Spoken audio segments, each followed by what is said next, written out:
Hello दोस्तों, नमस्कार। हमारी यूट्यूब चैनल में आपका स्वागत है। मेरे द्वारा मध्य प्रदेश सामान्य ज्ञान का पार्ट फर्स्ट लाया गया था।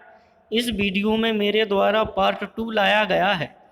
यदि आप इस चैनल में पहली बार आए हैं तो चैनल को लाइक और सब्सक्राइब जरूर करें। चलिए दोस्तों, मध्य प्रदेश सामान्य ज्ञान का पार्ट 2 स्टार्ट करते हैं।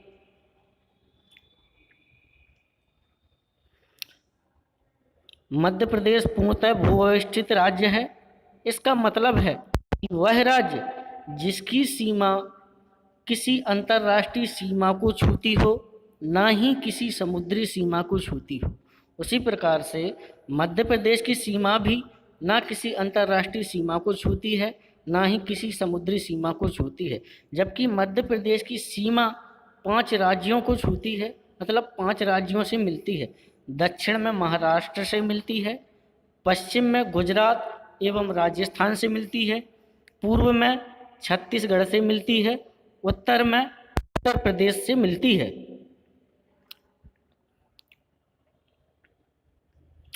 मध्य प्रदेश का क्षेत्रफल की दृष्टि से भारत में दूसरा स्थान है, जबकि पहले स्थान पर राजस्थान है। एवं जनसंख्या की दृष्टि से मध्य प्रदेश का भारत में 6वां स्थान है। मध्य प्रदेश का कुल क्षेत्रफल 30,82,45 वर्ग किलोमीटर है, जो कि भारत के कुल क्षेत्रफल का 9.38% है। मध्य प्रदेश का विस्तार उत्तर से दक्षिण 605 किलोमीटर तथा पूर्व से पश्चिम 870 किलोमीटर है। कर्क रेखा मध्य प्रदेश के 14 जिलों से होकर गुजरती है। दोस्तों, मेरे द्वारा विभिन्न पुस्तकों का संग्रह करके मध्य प्रदेश सामान्य ज्ञान की यह सीरीज लाई गई है, जो कि प्रत्येक परीक्षाओं के लिए बहुत ही महत्वपूर्ण है।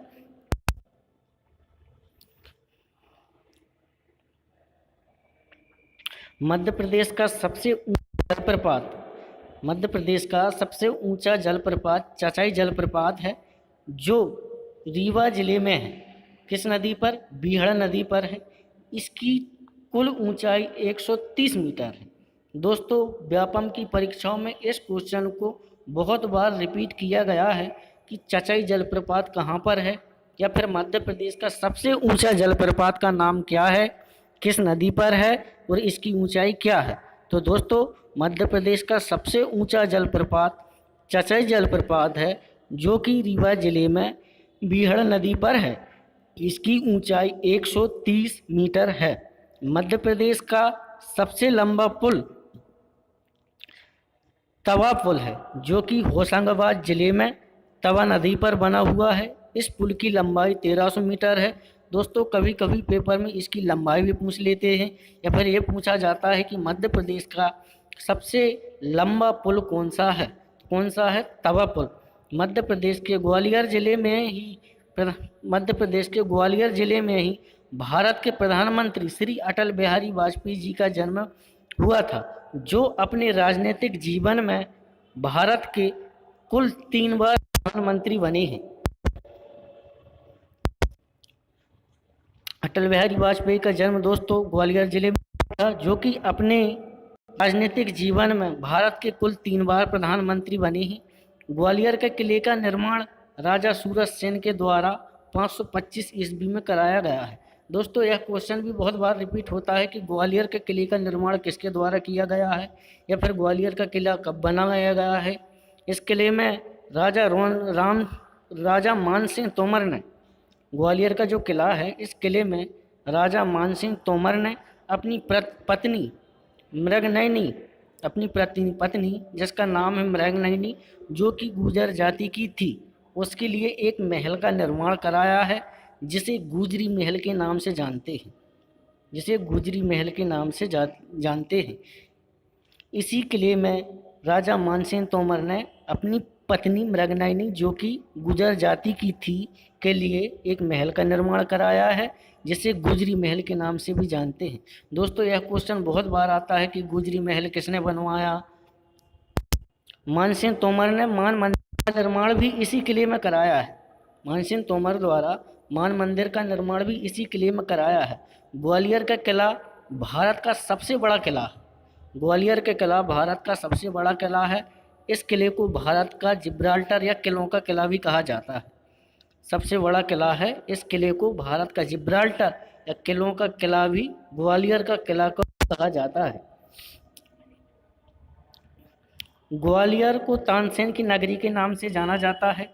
तानसेन का मूल नाम रामतनु पांडे है। तानसेन का मूल नाम रामतनु पांडे है। क्वेश्चन बहुत बार रिपीट होता है, तानसेन का मूल नाम बताइए। तानसेन का मूल रामतनु पांडे है। मध्य प्रदेश का पहला चिकित्सा महाविद्यालय, मध्य प्रदेश का पहला चिकित्सा महाविद्यालय गजराराज चिकित्सा महाविद्यालय है, जो कि ग्वालियर जिले में स्थित है। इसकी स्थापना 1946 में की गई है। दोस्तों, यह क्वेश्चन बहुत बार आता है कि गजराराज चिकित्सा महाविद्यालय की स्थापना कब की गई है? 1946 में। यह भारत का पहला चिकित्सा महाविद्यालय है एवं एशिया का प्रथम शारीरिक प्रशिक्षण महाविद्यालय भी ग्वालियर में ही है, जिसको लक्ष्मीबाई शारीरिक शिक्षा महाविद्यालय के नाम से जाना जाता है। इसकी स्थापना 1957 में ग्वालियर जिले में की गई है। शिवाजीराव विश्वविद्यालय की स्थापना 1964 में ग्वालियर में की गई है। मानसिंह तोमर संगीत विश्वविद्यालय की स्थापना 2009 में ग्वालियर जिले में की गई है। यह भी पूछा जाता है कि मानसिंह तोमर संगीत विश्वविद्यालय की स्थापना कब और कहाँ की गई। तो दोस्तों, इसको ध्यान से पढ़ें। संगीत सम्राट तानसेन की समाधि स्थल भी ग्वालियर में है। संगीत सम्राट तानसेन की समाधि स्थल भी ग्वालियर में है। ग्वालियर में उस्ताद हाफिज अली की स्मृति में सरोद घर स्थापित किया गया है। ग्वालियर में ही मोहम्मद गोश का भी मकबरा बना है। दोस्तों, मध्य प्रदेश की किसी भी परीक्षा में मुझे नहीं लगता कि मेरे द्वारा चलाई जा रही सामान्य ज्ञान की इस सीरीज से बाहर का कोई भी प्रश्न आएगा, क्योंकि मेरे द्वारा विभिन्न प्रकार की पुस्तकों का संग्रह करके यह सीरीज चलाई जा रही है। इसमें वही क्वेश्चन है जो कि बार बार रिपीट होते हैं। झांसी की रानी लक्ष्मीबाई की समाधि स्थल ग्वालियर के फूलबाग मैदान में है। यह क्वेश्चन भी बहुत आता है कि झांसी की रानी लक्ष्मीबाई के समाधि स्थल कहाँ पर है, तो ध्यान रखें, फूलबाग मैदान ग्वालियर में है। ग्वालियर जिले में जो सासबहू मंदिर बना हुआ है, उस मंदिर का निर्माण राजा महिपाल के द्वारा कराया गया है। क्वेश्चन आता है सासबहू मंदिर कहाँ बना हुआ है, तो सासबहू मंदिर कहाँ बना है? ग्वालियर में। इसका निर्माण कराया गया है राजा महिपाल के द्वारा। ग्वालियर में उषा किरण महल एवं तेलिका मंदिर भी स्थापित है। ग्वालियर में उषा किरण महल एवं तेलिका मंदिर भी स्थापित है। ग्वालियर में मोहम्मद गोश का भी मकबरा बना हुआ है। ग्वालियर में मोहम्मद गोश का भी मकबरा बना हुआ है। चलिए दोस्तों, हम इसको एक बार और फटाफट रिवीजन कर लेते हैं, जिससे कि आपको याद हो जाए। मध्य प्रदेश पूर्णतः भूव्यवस्थित राज्य है। इसका मतलब है कि मध्य प्रदेश ना तो किसी अंतर्राष्ट्रीय सीमा को छूता है, ना तो किसी समुद्री सीमा को छूता है। मध्य प्रदेश की सीमा 5 राज्यों से मिलती है। दक्षिण में महाराष्ट्र से मिलती है, पश्चिम में गुजरात तथा राजस्थान से मिलती है, पूर्व में छत्तीसगढ़ से मिलती है, उत्तर में उत्तर प्रदेश से मिलती है।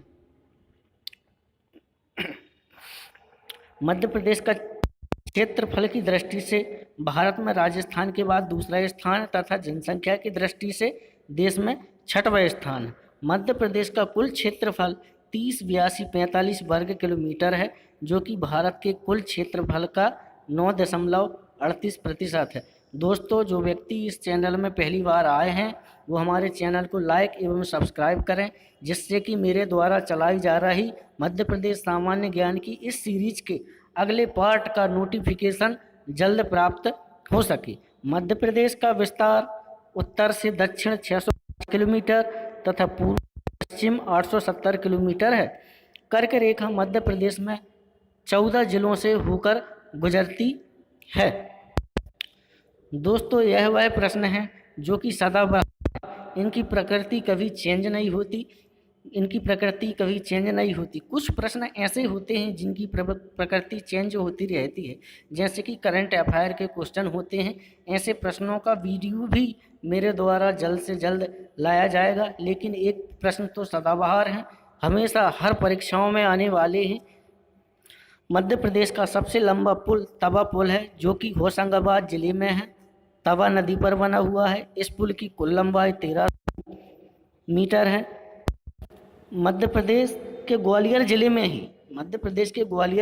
ही भारत के प्रधानमंत्री अटल बिहारी वाजपेयी का जन्म हुआ था, जो कि अपने राजनीतिक जीवन में 3 बार भारत के प्रधानमंत्री बने हैं। ग्वालियर किले का निर्माण राजा सूरज सेन के द्वारा 525 ईस्वी में कराया गया है। इसी किले में राजा मानसिंह तोमर ने अपनी पत्नी मृगनयनी, जो कि गुर्जर जाति थी, के लिए एक महल का निर्माण कराया है, जिसे गुजरी महल के नाम से जाना जाता है। मानसिंह तोमर ने मान मंदिर का निर्माण दुर्ग में कराया है। ग्वालियर का किला भारत का सबसे बड़ा किला है, इसलिए इस किले को भारत का जिब्राल्टर या किला भी कहा जाता है। ग्वालियर को तानसेन की नगरी के नाम से जाना जाता है। इनका मूल नाम रामतनु पांडे है। मध्य प्रदेश का पहला चिकित्सा महाविद्यालय गजरा राज्य चिकित्सा महाविद्यालय है, जो कि ग्वालियर जिले में स्थित है। इसकी स्थापना 1946 में की गई है। एशिया का प्रथम शारीरिक प्रशिक्षण महाविद्यालय महारानी लक्ष्मीबाई महाविद्यालय के नाम से जाना जाता है, जो कि ग्वालियर है। बाजीराव विश्वविद्यालय की स्थापना 1964 में ग्वालियर में की गई है। मानसिंह तोमर संगीत विश्वविद्यालय की स्थापना 2009 में ग्वालियर में की गई है। संगीत सम्राट तानसेन की समाधि स्थल भी ग्वालियर में ही है। ग्वालियर में उस्ताद हाफिज अली की स्मृति में सरोद घर स्थापित किया गया है। ग्वालियर में मोहम्मद गोश का मकबरा बना हुआ है। रानी लक्ष्मीबाई की समाधि स्थल ग्वालियर के फूलबाग मैदान में है। ग्वालियर जिले में जो सात मंदिर बना हुआ है, उस मंदिर का निर्माण राजा महिपाल के द्वारा कराया गया था। ग्वालियर में उषा किरण महल तथा तेली का मंदिर भी स्थापित है। ग्वालियर में मोहम्मद गोश का मकबरा भी बना हुआ है। दोस्तों, मेरे द्वारा अगला पार्ट बहुत जल्द 1 से 2 दिन में लाया जाएगा। जो व्यक्ति पहली बार हमारे चैनल को देख रहे हैं, वो इस चैनल को लाइक करें एवं सब्सक्राइब करें, जिससे कि आपको मेरे द्वारा अगला लाने वाला अगला पार्ट का नोटिफिकेशन से जल्द प्राप्त हो सके। थैंक यू, धन्यवाद।